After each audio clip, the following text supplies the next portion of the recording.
Welcome students, my self Mansingh Rajput. Nirmal PG college द्वारा चलाई जा रही ऑनलाइन कक्षाओं में आपका एक बार फिर से स्वागत करता हूं। स्टूडेंट्स, हम आपके paper first solid state physics की unit number second thermal properties of solids के बारे में पढ़ रहे थे। यूनिट का नाम क्या था बच्चों? थर्मल प्रॉपर्टीज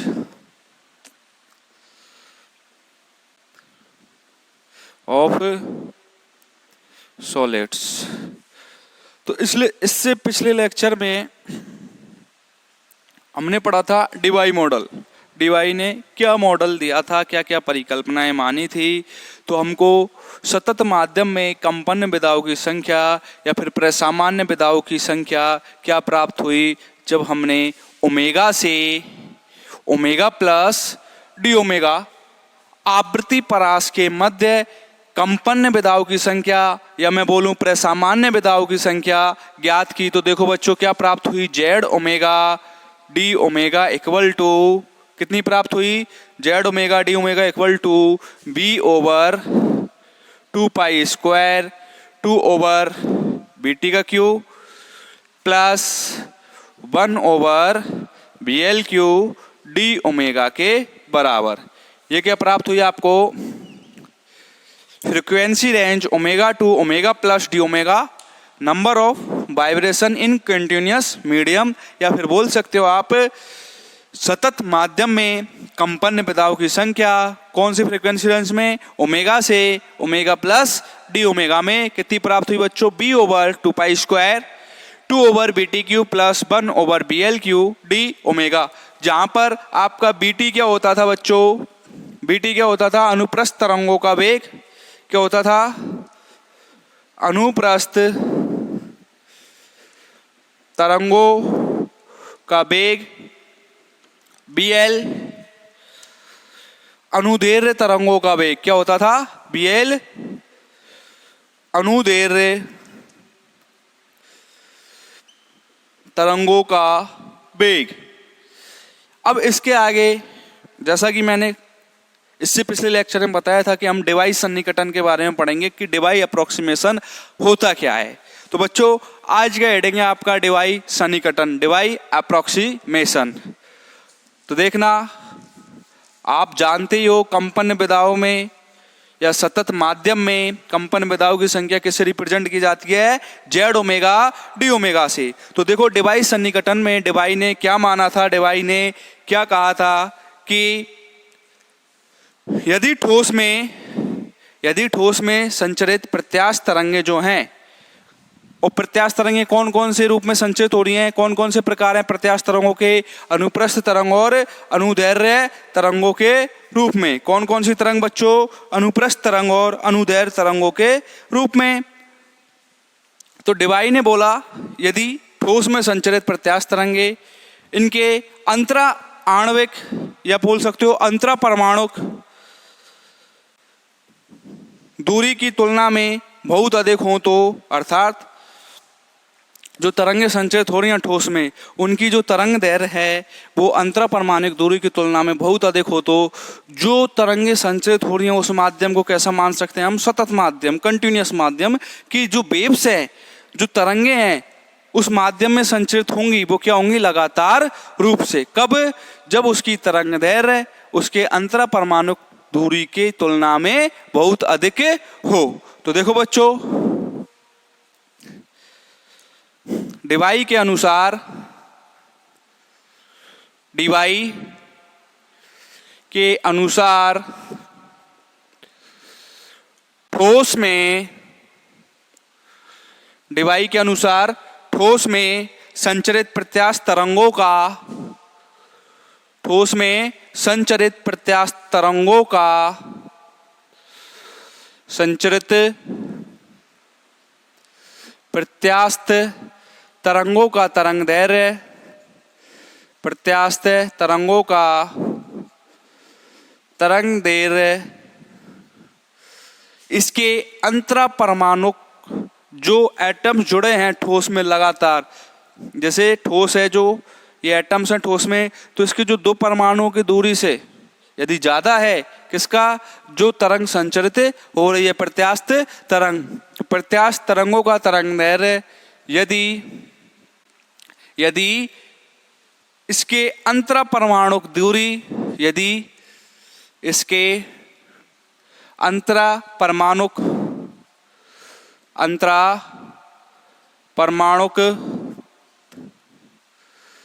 दूरी की तुलना में अधिक है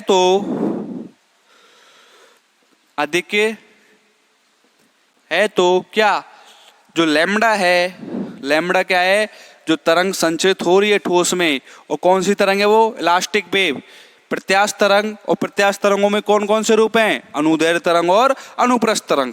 और अनुप्रस्थ तरंगों के लिए जो ध्रुवणता है बच्चों वो 2 होती है, और अनुदैर्घ्य तरंगों के लिए ध्रुवणता 1 होती है। तो उन तरंगों का जो यदि तरंगदैर्घ्य है, तो जो ठोस है उसके एटम्स के किन्हीं 2 सक्सेसिव एटम, जो क्रमागत एटम है, उनके मध्य की दूरी से यदि ये तरंगदैर्घ्य का मान अधिक आता है, तो जो तरंगें संचरित हो रही हैं ठोस में, उनके लिए जो माध्यम माना जाएगा वो कैसा माना जाएगा, सतत माध्यम। देखो दूरी की तुलना में अधिक है तो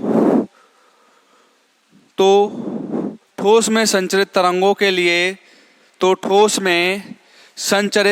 के लिए, या फिर बोल सकते हो तो ठोस माध्यम को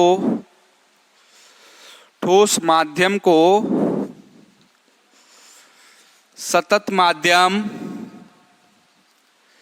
क्या करेंगे, यदि लैम्बडा का मान, जो वेव्स, जो तरंगें संचरित हो रही हैं ठोस में, उसका मान ग्रेटर देन है किससे, ठोसों के मध्य की अंतरापरमाणुक दूरी से। तो जो ठोस जो है उस माध्यम को आप क्या मान सकते हो, ठोस माध्यम को सतत माध्यम की जो वेव लेंथ है उसका मान ग्रेटर देन आर होने की वजह से। तो जो वेव है वो लगातार रूप से उस ठोस में प्रवाहित होंगी या संचरित होंगी। तो ठोस माध्यम को सतत माध्यम माना जा सकता है, ठोस माध्यम को सतत माध्यम माना जा सकता है।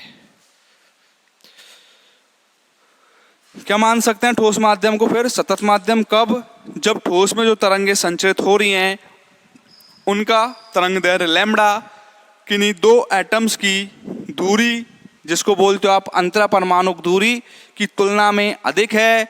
तो जो ठोस माध्यम है उसको क्या मान सकते हो आप, सतत माध्यम। अर्थात हम ये कह सकते हैं कि डिवाइस सन्निकटन के अनुसार जो लैम्बडा है उसका मान क्या है, अंतरापरमाणुक दूरी से ज्यादा है, तो जो ठोस माध्यम किसमें परिवर्तित हो जाएगा, सतत माध्यम में। तो जो अनुप्रस्थ और अनुदैर्घ्य तरंगें संचरित होंगी वो लगातार क्या होती रहेंगी, सतत माध्यम में क्या करेंगी, संचरण करेंगी। किसकी वजह से, इस कंडीशन के कारण।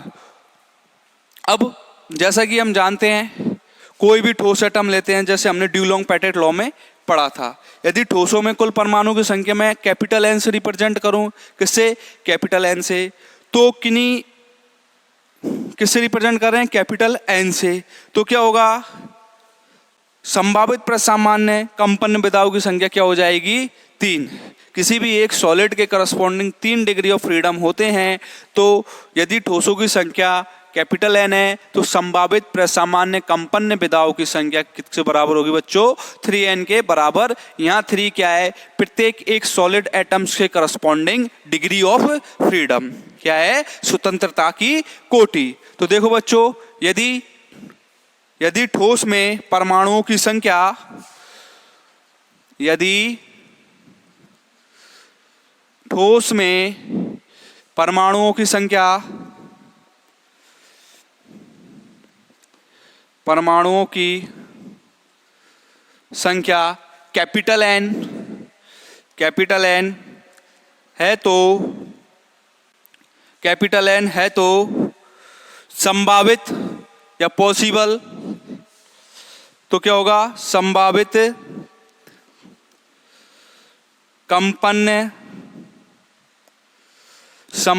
कंपन्य प्रसामान्य विधाओं की संख्या, प्रसामान्य विधाओं की संख्या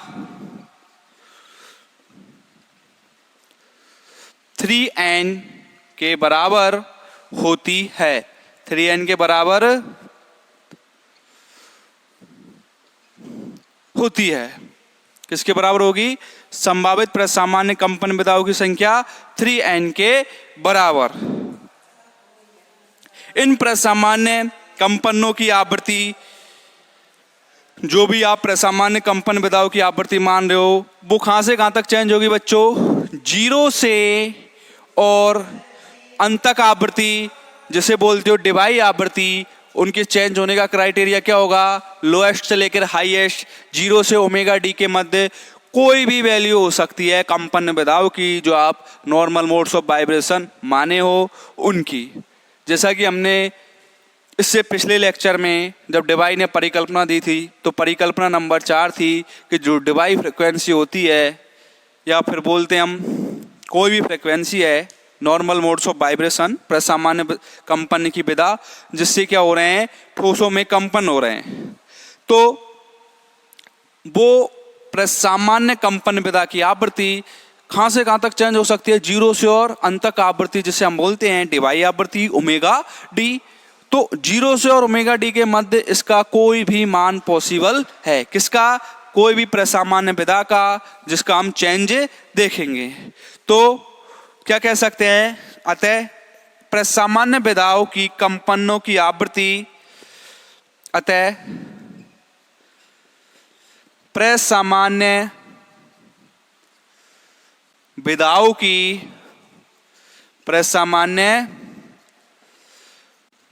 की कंपन आवृत्ति, या फिर बोल सकते हो जो कंपनों की आवृत्ति है, कहां से कहां तक चेंज होगी बच्चों? 0 से अंतक आवृत्ति ओमेगा डी तक। अतः प्रसामान्य विधाओं की कंपन आवृत्ति 0 से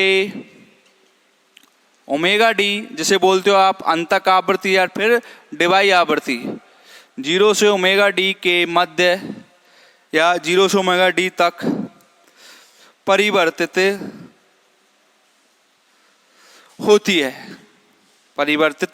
होती है, जो कि आपकी डिवाई मॉडल की जो हाइपोथेसिस थी, परिकल्पना थी, नंबर 4 के अनुसार है।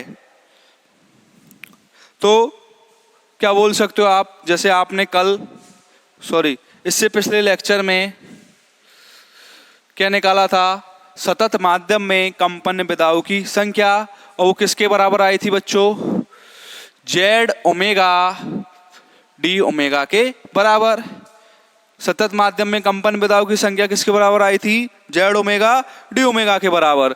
तो डिवाई क्या बोल रहा है कि जो ये सतत माध्यम में कंपन विधाओं की संख्या है, वो कहां से कहां तक चेंज होगी? 0 से ओमेगा डी तक सीमित होगी। और देखो और क्या बोल रहा है कि जो संभावित कंपन या संभावित कंपन प्रसामान्य विधाओं की संख्या किसके बराबर होगी? 3n के बराबर। इससे पिछले लेक्चर में हम निकाल चुके हैं कि जो भी संभावित प्रसामान्य कंपन की विधाएं हैं, वो किससे रिप्रेजेंट की जाती हैं? जेड ओमेगा डी ओमेगा तक। अब ये स्टेटमेंट में बोल रहा है हमको, डिवाई सन्निकटन स्टेटमेंट के अनुसार डिवाई बोल रहा है कि जो ये कंपन विधाओं की संख्या है, प्रसामान्य कंपन विधाओं की संख्या, ये 0 से और ओमेगा डी आवृत्ति तक ही सीमित होती है, या इस आवृत्ति तक परिवर्तित होती है। और ये टोटल कंपन विधाओं की संख्या किसके बराबर होगी बच्चों? 3n के बराबर। 3n मतलब n तो क्या है? उस सॉलिड में total numbers of atoms. n क्या है? सॉलिड में टोटल नंबर्स ऑफ एटम। और 3 क्या है? किसी भी एक एटम के करस्पॉन्डिंग संभावित प्रसामान्य कंपन विधाओं की संख्या। तो क्या हो जाएगा? टोटल ठोस में संभावित प्रसामान्य कंपन विधाओं की संख्या कितनी होगी? 3n के बराबर।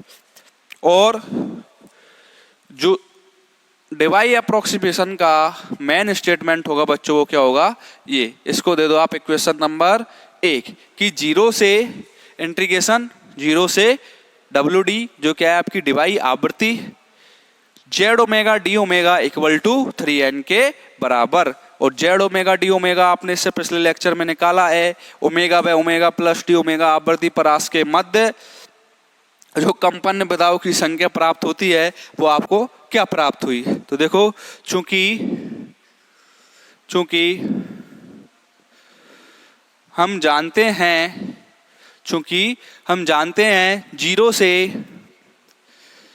से या फिर बोल सकते हो omega by omega plus D omega आवृत्ति परास के मध्य, आवृत्ति परास, कौन सी आवृत्ति परास बच्चों, ओमेगा से ओमेगा प्लस डी ओमेगा आवृत्ति परास के मध्य कंपन या फिर बोल सकते हो प्रसामान्य कंपन विधाओं की संख्या, कंपन विधाओं की संख्या देखो क्या हो जाएगी, किससे रिप्रेजेंट करेंगे भाई, Z omega D omega equal to, Z omega D omega equal to बच्चों क्या होगा, volume V over 2 pi square, volume V over 2 pi square. देखो अनुप्रस्थ तरंगों के करस्पॉन्डिंग जो ध्रुवणता थी वो कितनी थी 2, तो 2 over B T cube plus अनुदैर्ध्य तरंगों के करस्पॉन्डिंग 1, तो 1 over V L cube, 1 over V L cube, और ये क्या हो जाएगा डी ओमेगा के बराबर, किसके बराबर हो जाएगा बच्चों, डी ओमेगा और ओमेगा स्क्वायर डी ओमेगा के बराबर। ये क्या थी आपकी आवृत्ति परास ओमेगा व ओमेगा प्लस डी ओमेगा के मध्य कंपन विधाओं की संख्या जो रिप्रेजेंट की जाती थी वो क्या रिप्रेजेंट की जाती थी आपकी, Z omega D omega equal to आयतन बी ओवर 2 पाई स्क्वायर और 2 over B T cube plus 1 over B L cube omega square D omega के बराबर। इसको दे दो बच्चों आप समीकरण नंबर 2, क्या दे देंगे, समीकरण नंबर 2। अब आप एक बार इसका स्क्रीनशॉट ले लीजिए जिससे मैं आगे बढ़ूं। तो देखो आपके कंपन विधाओं की संख्या आ चुकी है बच्चों। अब ये समीकरण नंबर 2 से ये मान कहाँ रख देंगे, समीकरण नंबर 1 में। तो देखो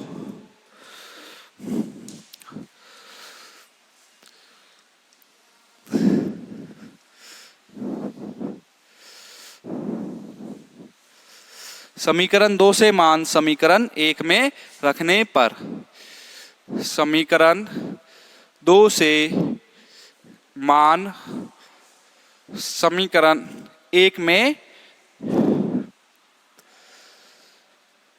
रखने पर देखो क्या होगा, जब 2 से मान 1 में रख दोगे,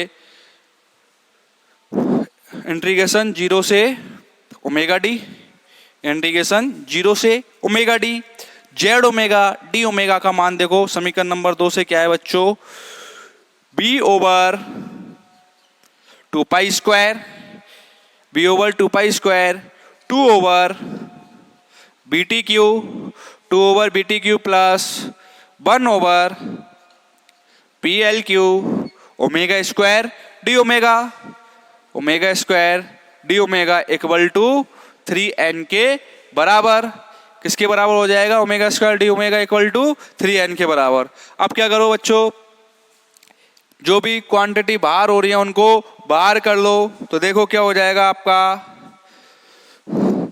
b over 2 pi square, b over 2 pi square 2 over B T cube plus 1 over B L cube integration 0 से ओमेगा डी। देखो ये वाली टर्म्स कहाँ रख दी हमने बाहर, और इंटीग्रेशन ओनली ऑन किसका होगा, omega square D omega equal to 3n in frequency range 0 to omega D. कि कोई भी प्रसामान्य कंपन की विधा होगी वो कहाँ से कहाँ तक चेंज होगी बच्चों, आपकी डिवाई के हाइपोथेसिस के अनुसार, डिवाई की परिकल्पना के अनुसार 0 से ओमेगा डी के मध्य कुछ भी मान हो सकता है, किसका, किसी भी प्रसामान्य कंपन की विधा का। तो देखो इसका इंटीग्रेशन करोगे तो क्या आएगा आपका, देखो बच्चों ये क्या हो जाएगा, b over 2 pi square V over 2 pi square 2 over B T cube plus 1 over V L cube. ये क्या हो जाएगा, omega D cube by 3 equal to 3n के बराबर। यही होगा, omega D cube by 3 equal to 3n। देखो यहाँ ओमेगा डी क्या होगी, आपकी डिवाई आवृत्ति क्या होगी बच्चों, ओमेगा डी रिप्रेजेंट करेगी आपकी डिवाई आवृत्ति या फिर अंतक आवृत्ति। तो देखो अंतक आवृत्ति ओमेगा डी का मान क्या हो जाएगा, यदि यहां से डिवाई आवृत्ति ओमेगा डी का मान निकालो तो अतः omega D equal to omega D cube equal to देखो 3 multiplied 3 9 9 multiplied 2 18 pi square capital N over आयतन बी। और क्या हो जाएगा बच्चों, देखो 2 ओवर बी टी क्यू और 1 ओवर बी एल क्यू का इनवर्स। यही होगा, देखना एक बार, जब आपने ओमेगा डी क्यू निकाला तो क्या आया, देखो 3 मल्टीप्लाइड बाई 2 6 पाई स्क्वायर और ये कैसे मल्टीप्लाई हो जाएगा 3n से, तो क्या हो गया 18 pi square n divide by b, जो क्या था आपका b बराबर क्या माना था आपने, l भुजा वाले धनीय क्यूब का या जालक का क्या माना था आयतन, जो क्या था b बराबर एल क्यू के बराबर। तो ओमेगा डी क्यू आ जाएगा आपका, और इसको किस में ले लिया मैंने, इनवर्स में 2 over B T cube plus 1 over B L cube का इनवर्स।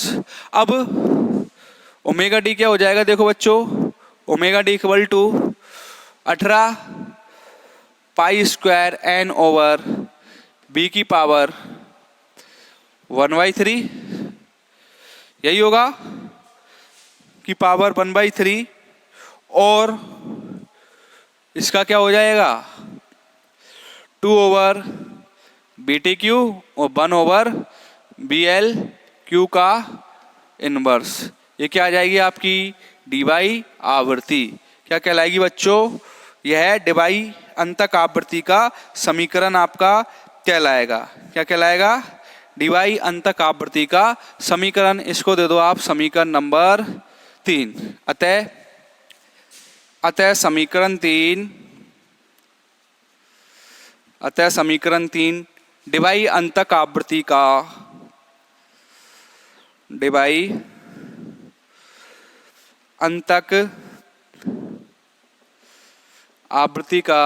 समीकरण कहलाता है। डिवाई अंतक आवृत्ति का समीकरण कहलाता है। तो डिवाइस सन्निकटन के परिणाम स्वरूप आपको क्या प्राप्त हुई बच्चों, डिवाई की आवृत्ति, या फिर बोल सकते हो आप डिवाई अंतक आवृत्ति, जिसे हम रिप्रेजेंट करते हैं omega D equal to 18 pi square N over आयतन बी की पावर 1/3 और 2 over B T cube plus 1 over B L cube की पावर -1/3। बच्चों क्या होगा 1/3, क्या हो जाएगा इनवर्स में 1/3 के बराबर। अब बच्चों यदि मैं जो आपका समीकरण नंबर 2 था, समीकरण नंबर 2 को जब आपने समीकरण नंबर 1 में रखा था, सॉरी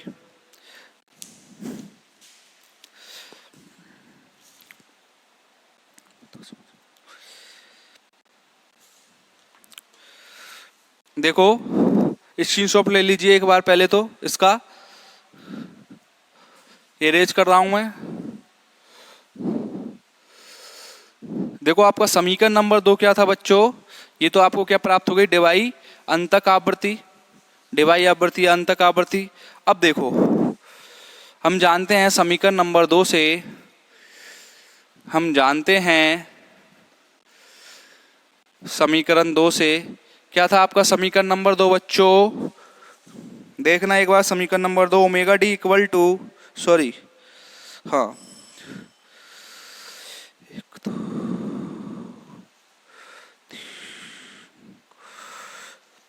समीकरण नंबर 2 देखो क्या था, Z omega D omega equal to, देखो बच्चों समीकरण नंबर 2 क्या था आपका, Z omega D omega equal to B over 2 pi square, V over 2 pi square 2 over B T cube plus 1 over V L cube omega square D omega के बराबर। ये क्या था आपका इक्वेशन नंबर 2। अब यदि मैं समीकरण नंबर 3 से मान समीकरण नंबर 2 में रख दूं तो देखो बच्चों आपको क्या वैल्यूज प्राप्त होंगी। देखो मैं समीकरण नंबर 2 से ये वाला मान निकाल लूं 2 ओवर बी टी क्यू। देखो समीकरण नंबर अतः समीकरण 3 से समीकरण 3 से देखो आपकी जो वैल्यू है वो क्या प्राप्त हो रही है आपको, omega D cube equal to 18 pi square N over V, 18 pi square N over V और 2 over B T cube plus 1 over B L cube का इनवर्स। देखो बच्चों ये था आपका समीकरण नंबर 2 और ये क्या था समीकरण नंबर 2, यही प्राप्त हो रहा था आपको 3, ठीक है ना। तो देखो यहां से मैं जो ये वाली टर्म दिख रही है आपको जो सर्किल के अंदर है इसका मान मैं निकालूंगा यहां से। तो देखो क्या वैल्यू आएगी, यदि मान निकालता हूं तो मैं बच्चों 2 over B T cube plus 1 over B L cube equal to 18 pi square N over V omega D का क्यू, यही आएगी। देखो ये इनवर्स में आ जाएगा, नीचे ये वैल्यू इधर चली जाएगी और ये वैल्यू इधर आ जाएगी। तो क्या हो जाएगा 18 pi square N over V omega D का क्यू। ये दे दो आप समीकरण नंबर 4। अब समीकरण नंबर 4 से मान उठा के कहाँ रख दो बच्चों, समीकरण नंबर 2 में इस स्थान पर। तो देखो आपको जो रिलेशन प्राप्त होगा क्या प्राप्त होगा, अतः समीकरण नंबर 4 से मान समीकरण नंबर 2 में रखने पर, अतः क्या करेंगे इक्वेशन नंबर 4 से जो वैल्यू है वो कहाँ रख देंगे इक्वेशन नंबर 2 में। इक्वेशन 2 में रखने पर तो देखो इक्वेशन नंबर 2 क्या है आपकी, Z omega D omega, Z omega D omega equal to B over 2 pi square, V over 2 pi square multiplied by omega square D omega, omega square D omega,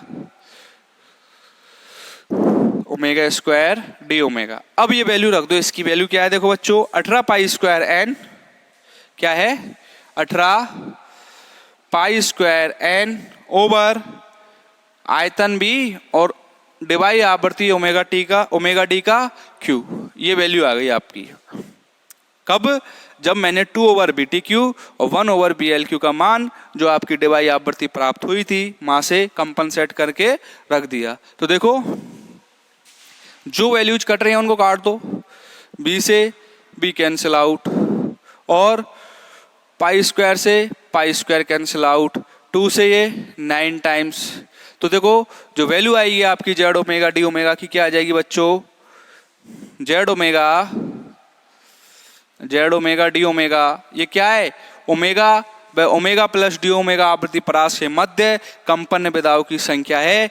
अब हम निकालेंगे ओमेगा, ये सब क्यों कर रहे हैं, ये वैल्यूज क्यों रखी हमने, क्योंकि omega by omega plus D omega आवृत्ति परास के मध्य में कंपन विधाओं की संख्या निकाल सकूं, किस फॉर्म में, डिवाई आवृत्ति की फॉर्म में या फिर अंतक आवृत्ति के रूप में। तो देखो क्या हो जाएगा आपका 9 omega square capital N D omega divided by omega D का क्यू। देखना यही आ रहा है क्या, 9 N omega square D omega और ओमेगा डी का क्यू। ये आपको क्या प्राप्त हो गई वैल्यू किसकी,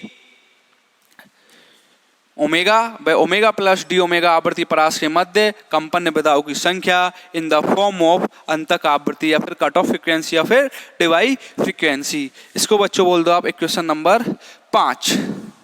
क्या बोल दोगे? इक्वेशन नंबर 5 क्या कहलाएगी? ये वही सतत माध्यम में कंपन विधाओं की, सतत माध्यम में कंपन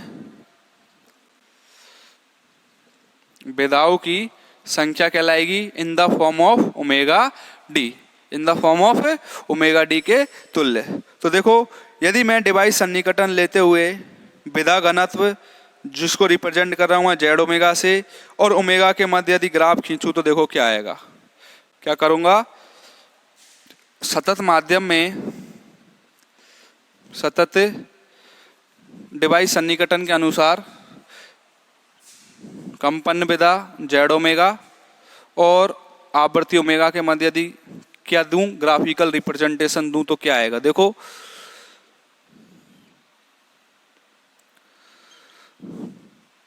ये क्या हो जाएगा? जेड ओमेगा और ये क्या होगा? आवृत्ति ओमेगा। ओके, तो देखो ये क्या है? एक दूसरे के इनवर्सली प्रोपोर्शनल। क्या है? Inversely proportional. तो ग्राफ क्या है? कुछ इस प्रकार। और ये आवृत्ति कहलाएगी आपकी अंतक आवृत्ति ओमेगा डी। क्या कहलाएगी? अंतक आवृत्ति ओमेगा डी। अर्थात ग्राफ से देख के आप बोल सकते हो कि जो डिवाई आवृत्ति है, डिवाई के अनुसार जो विधा घनत्व है जेड ऑफ ओमेगा डिवाई अंतक आवृत्ति तक ही ओमेगा स्क्वायर के समानुपाती होता है। ये जो ओमेगा स्क्वायर है, देखो क्या बोल सकते हो कि डिवाई आवृत्ति तक ही जो जेड ओमेगा की वैल्यू है वो ओमेगा स्क्वायर के समानुपाती होती है। डिवाई आवृत्ति के पश्चात ये रिलेशन शो नहीं करेगी। कौन सा वाला? कि ये Z omega proportional to omega square.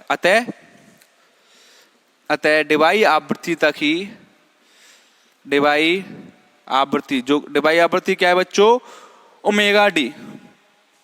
Dibai आवृत्ति ओमेगा डी तक ही जेड ओमेगा को बोल रहे हैं विधा घनत्व। क्या बोल रहे हैं? विधा घनत्व, मोड डेंसिटी तक ही जेड ओमेगा स्क्वायर के समानुपाती, ओमेगा स्क्वायर के क्या होता है बच्चों? समानुपाती होता है। कब तक? जब तक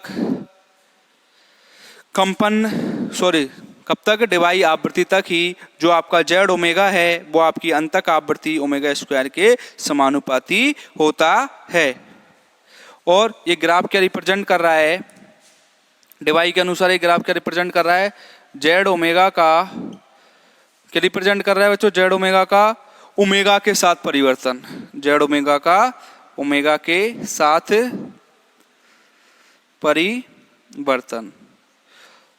तो देखो, आपको डिवाइस सन्निकटन से क्या क्या रिजल्ट मिले।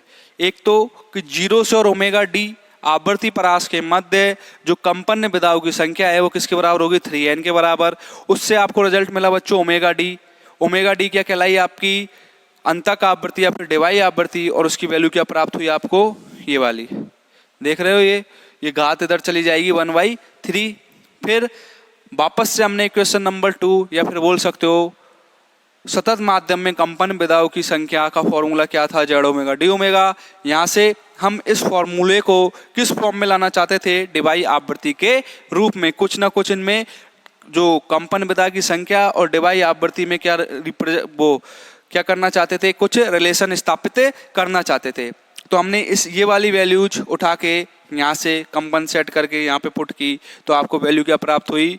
जेड ओमेगा डी ओमेगा बराबर 9 omega square N D omega over omega D cube. अर्थात जेड ओमेगा किसके इनवर्सली प्रोपोर्शनल है? ओमेगा डी क्यू के। और जब इनमें ग्राफ बनाया हमने डिवाई आवृत्ति जेड ओमेगा और ओमेगा के मध्य, तो हमने देखा कि डिवाई आवृत्ति मतलब ओमेगा डी तक ही जेड ओमेगा स्क्वायर के तो क्या होता है? समानुपाती होता है। उसके पश्चात समानुपाती नहीं होता है। और एक ग्राफ आपका क्या रिप्रेजेंट कर रहा है? कंपन आवृत्ति या फिर बोल सकते हो ओमेगा के साथ कंपन विधा ओमेगा के साथ कंपन विधा का परिवर्तन। तो बच्चों आज की क्लास में इतना ही, इससे आगे हम अगली कक्षा में पढ़ेंगे। धन्यवाद।